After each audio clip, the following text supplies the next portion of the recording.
I took my coworkers out for drinks, only to realize I didn't have enough money to cover the tab. Desperate, I walked up to the hottest guy in the VIP booth. Hey, can you pay this for me? I'll Venmo you later. The guy tried to play it cool. Miss, do we know each other? I snatched the drink right out of his hand. We don't, but ask your bodyguard how many times he's called me for a favor. I've saved your ass enough times. Can't you return the favor once? The man looked confused, but his bodyguard immediately covered his face with his hand. Boss, it's true. Every time you get blackout drunk, you attack anyone who comes near you, except her. I've called her multiple times to beg her to take you home. The group of guys sitting around him perked up, looking at me like I was a unicorn. Wait, for real? When Lou gets wasted, he's like a rabid dog. No one can touch him. Yeah, I tried to help him to his room once, and he nearly snapped my arm in half. Same. They say Lou is possessed by demons when he drinks. I didn't believe it, tried to outdrink him, and ended up in the hospital for 2 months with multiple fractures. The doctor said it's hyper-defensive instinct. He trusts no one when his inhibitions are down, so he attacks on sight. What makes this girl so special? I don't buy it, unless she proves it right now. I raised an eyebrow and pulled out my phone, flashing my QR code. Sure, transfer me $500 first, and I'll give you a show. Someone actually whipped out their phone and sent me the money. Ding, payment received. I pointed to the bar. I'm gonna go pay my tab, get him wasted, then come find me. The whole booth started cheering and jeering. Only the man in the center, Luke Vance, narrowed his eyes at me dangerously. I wasn't scared. I've seen him hugging a toilet bowl. I have photos.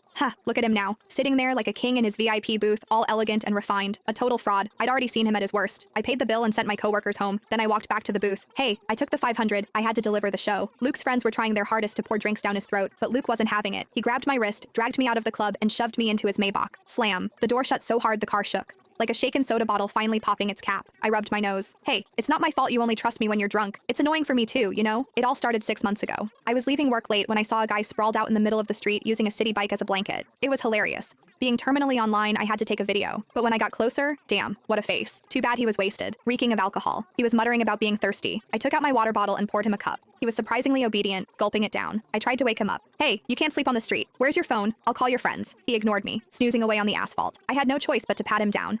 Found his legs were incredibly long, like model long. I found his phone, unlocked it with Face ID, easy when they're asleep, and FaceTime D the first contact on his list. I pointed the camera at his face. Hello? This phone's owner is sleeping on the street. If you're his friend, come get him. The guy on the other end didn't even ask for a location. He just screamed, back away from him, 5 feet, now. I thought he was worried I was going to rob the hot guy. I scoffed. Relax. I'm not interested in drunks. I'm sending you the location. Hurry up. The guy yelled again. Do not ignore me, unless you want to die. Psycho. I hung up. Then I sat on the curb to guard the guy. He decided my thigh was a better pillow than the bike. He slept like a baby under the moonlight. 10 minutes later, the friend arrived and looked at us like he was seeing a ghost. I swore. Look, I didn't touch him inappropriately. As soon as I spoke, the guy shifted. He wrapped his arms around my waist and buried his face in my stomach, treating me like a body pillow. I couldn't pry him off. I pulled his ear. Hey, wake up. Your friend is here. Let go. He didn't budge. I looked at the friend. Help me out here. I can't move his arms. The friend stood 5 feet away, refusing to move. I was pissed. Why are you just standing there? He said. I don't want to die. Me. What? The guy explained he wasn't a friend, but a bodyguard. He pulled his car up, parking exactly 5 feet away. You have to get him into the car. Are you sick? He's your boss, not mine. I called you out of the goodness of my heart,